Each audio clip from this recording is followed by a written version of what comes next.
Hey everybody, welcome to another figure unboxing and review. Today we're going to be looking at the Marvel Select Invisible Woman. This is a figure that was recently released, roughly, or at least here in the UK. I'm not sure about America.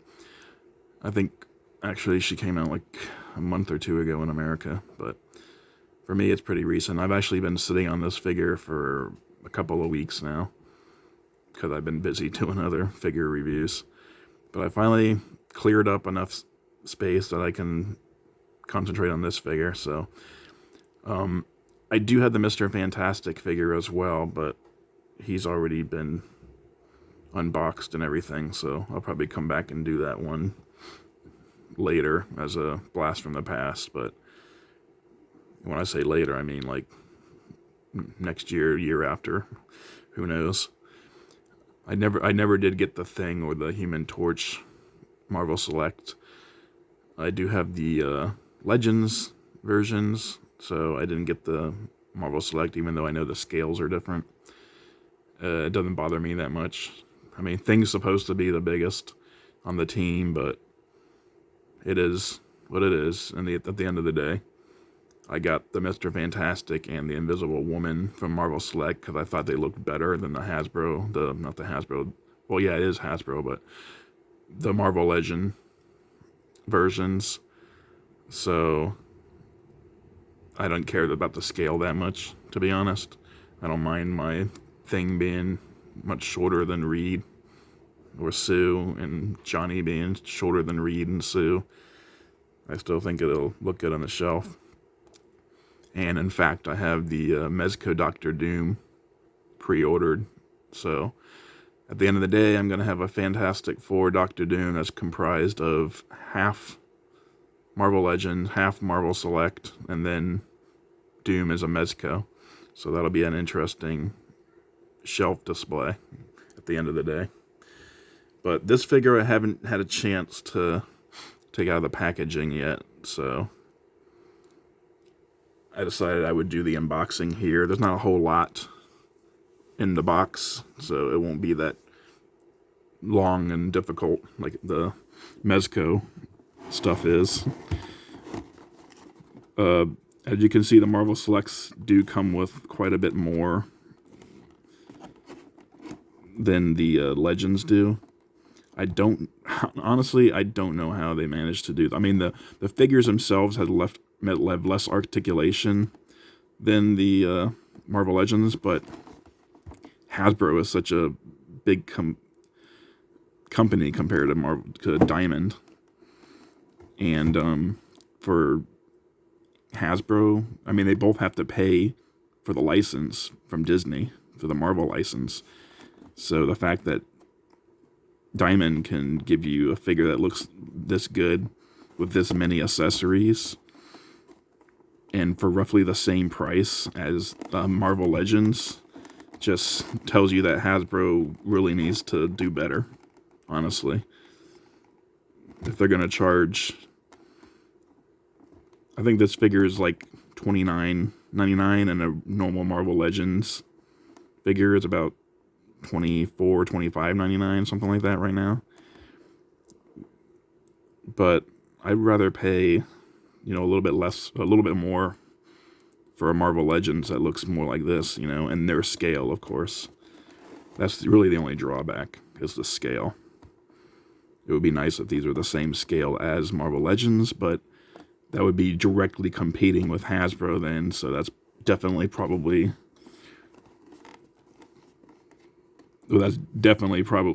why they're different scales, because Hasbro didn't want to have to compete with another company directly. And Mezco's the same scale, but they're also premium figures, so they're way more. They're not a direct competition either. So as you can see, I've got a packing peanut in there.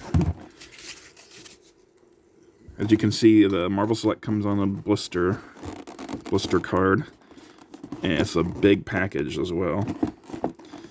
And there's some nice artwork on the side. Actually, that's not artwork so much as it is a glamour shot for the character. And then on the box you see another Glamour shot. And then you have the little blurb. I'll leave it on there for a bit if you want to pause and read it. Got legalese on the back. And then that's it pretty much. Because the rest of it is all clamshell. So usually when I open these, I try to keep them as intact as possible. Just so if I put them away again at some point, they can still fit in the box, and the box won't be too like weak. It'll still be able to hold the character well and not like fall apart. So by doing it this way, if I ever choose, I could just like tape the side here and I'd be able to hang it on the wall. And it would still, like the figure wouldn't fall out or anything.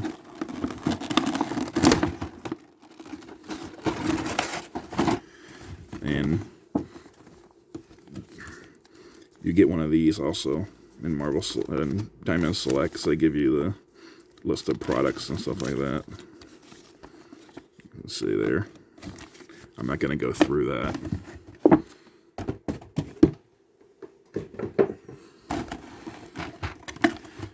Alright, so let's see what we got here.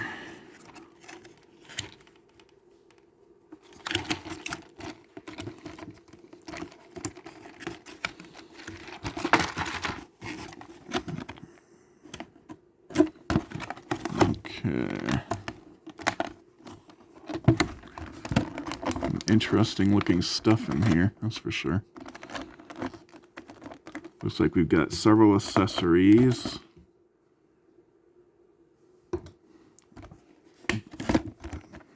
Several effects accessories, as well as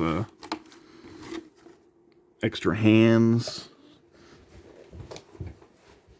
And I just realized I didn't bring any, I don't have an instrument to cut the ties, so I gotta grab one of those real quick.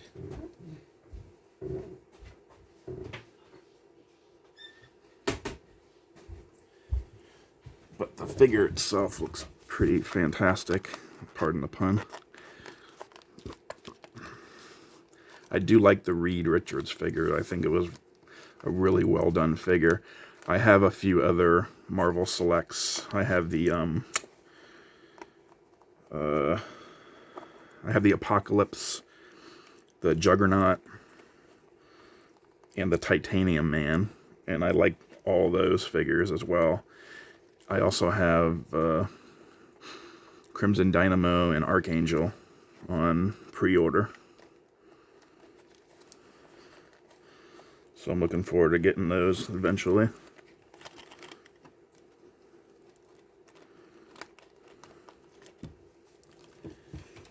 Let's see here.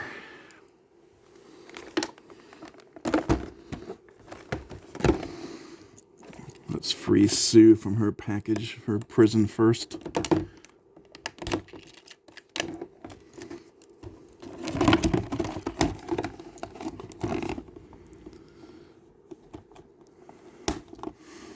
Now, the Fantastic Four is famously the original superheroes from Marvel. Like, Marvel had Namor was first. He came out in the late 30s or something like that. But then Marvel kind of went into a sci-fi bent, sci-fi and horror.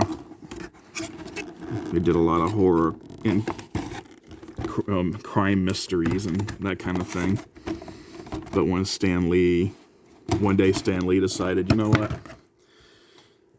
Let's do something a little different. Let's do it kind of the way DC is doing it with Batman and Superman. And so he and Jack Kirby came up with the Fantastic Four.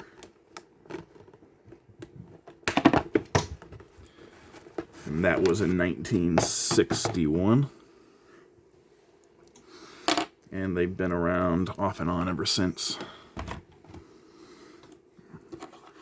So here we have Sue Richards, Susan Storm Richards, the Invisible Woman, formerly the Invisible Girl, when she was younger.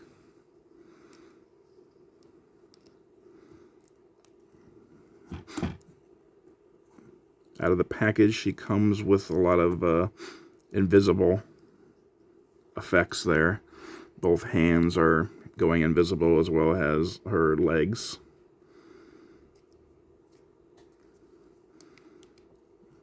Pretty good looking figure. Paint apps are all really nice. Her left eye looks a little... Okay, never mind. That was just, I don't know what that was, but it came off. It's a pretty good looking head sculpt for Sue Storm, I think. And the hair looks really nice as well. Got a decent wash in there to bring out some of the details. She's wearing one of the older versions of the costume. It's been a while since I read a Fantastic Four comic, like a more modern one. I'm used to the older ones, so I'm not sure exactly what their costumes look like these days. But this is definitely one of the costumes that they wore at the beginning of their careers. Got a little peg in the back there. I don't know what that's for yet.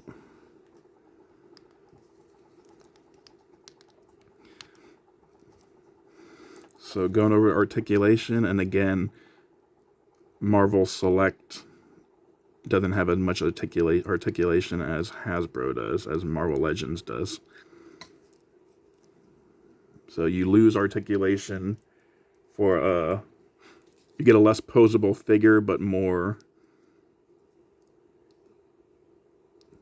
like photogenic, and you get more accessories and better paint, but less articulation as well. So she can turn her head, but it's hampered by the hair, so you can't turn it too much. Doesn't get a lot of tilt at all. Can't really go back, and can only go a little bit forward. So not much on the neck. Her arm can go all the way around, as long as the hair gets out of the way. The hair is really, really stiff, though. There's like no flexibility at all. That is really thick hair. Like you could probably pierce your skin if you stab yourself with the edges there. That's how stiff it is. She does have a bicep cut there. Pinless, but only single jointed elbows. Standard pretty much for Marvel Select. They do have a hinge though. They can hinge in and out there. She's got hinges at the wrist.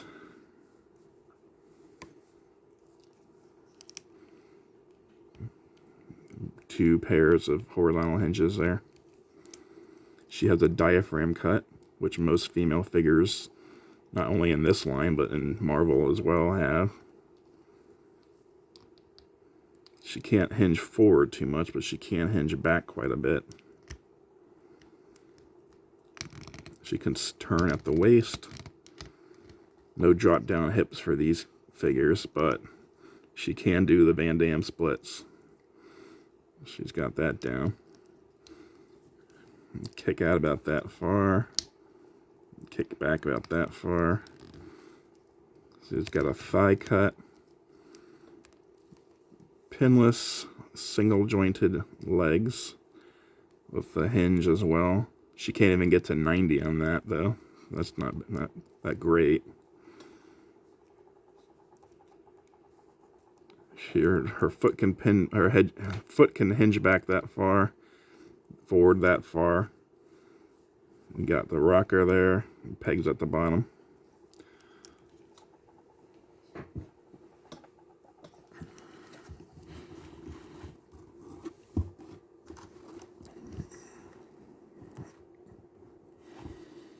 Let's see, accessory wise, she comes with this effect piece here, which comes open. I imagine that you close that over her wrist.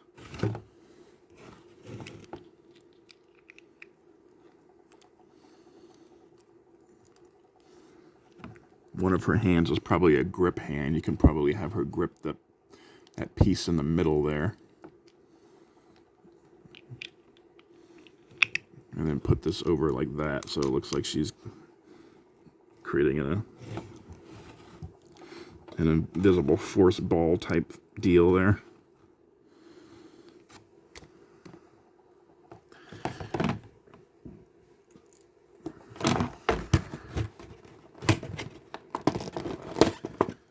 She also has this piece here, and you can see it's got a handprint on the front there and a peg in the back. So what this is if you pop her hand off, you can stick this on like that.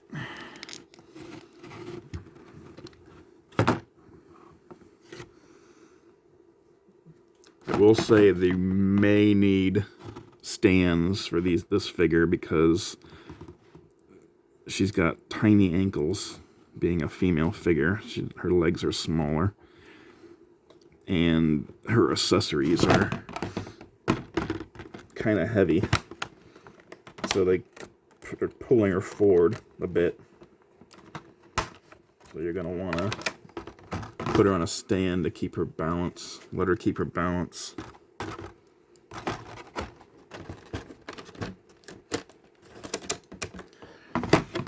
Okay.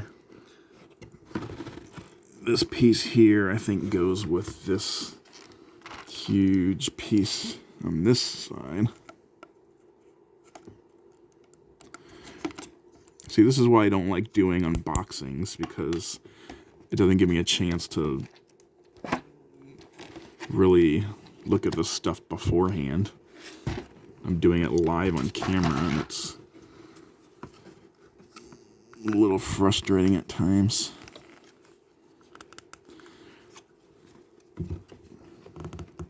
Actually, I think this is the stand. You know, Marvel Select stuff usually don't come with their own stands, but this looks like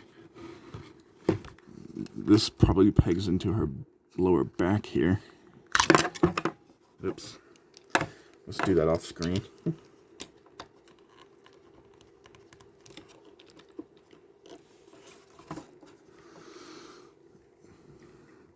There we go. So yeah, that pegs into her lower back, and then you can have her standing like that in that force shield that she's creating to protect her. So that's kind of cool.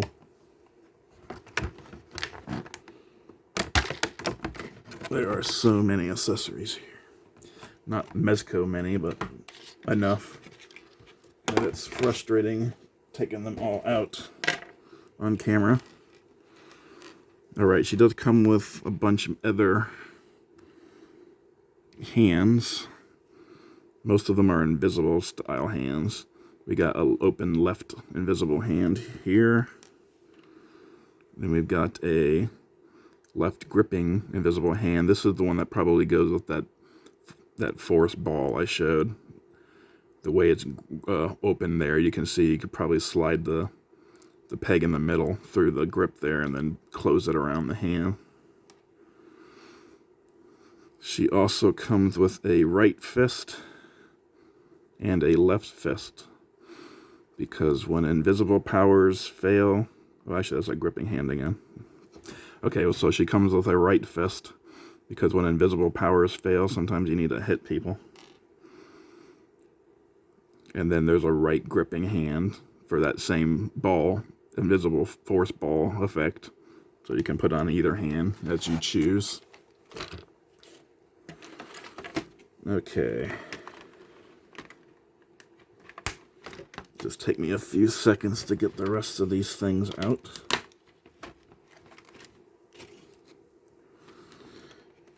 Now, you can't have her be invisible all the damn time. So, she also comes with some solid hands, as well as a pair of solid legs.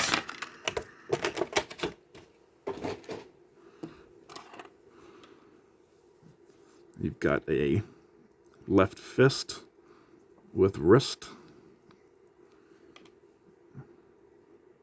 and you got a right hand with wrist, and you've got a left hand open, splayed out. You got left and right gripping hands so that you can use the invisible force ball even when she doesn't have invisible hands. And then you have a solid right fist. You know, it's a shame that they've had the fists, both fists be for the same side. It would have been nice if you could have had her, like, punching with one invisible fist and one solid fist. That would have been kind of cool. And then lastly, you get a pair of legs. And they have the same articulation as the invisible ones.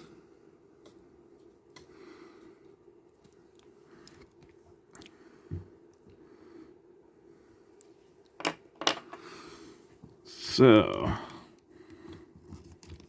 there's also foot pegs on the bottom of this, so you can give her more stability.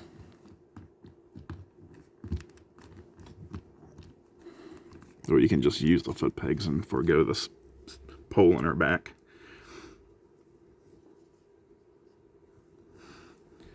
But I'll have to take a look at this more later, after I get off camera.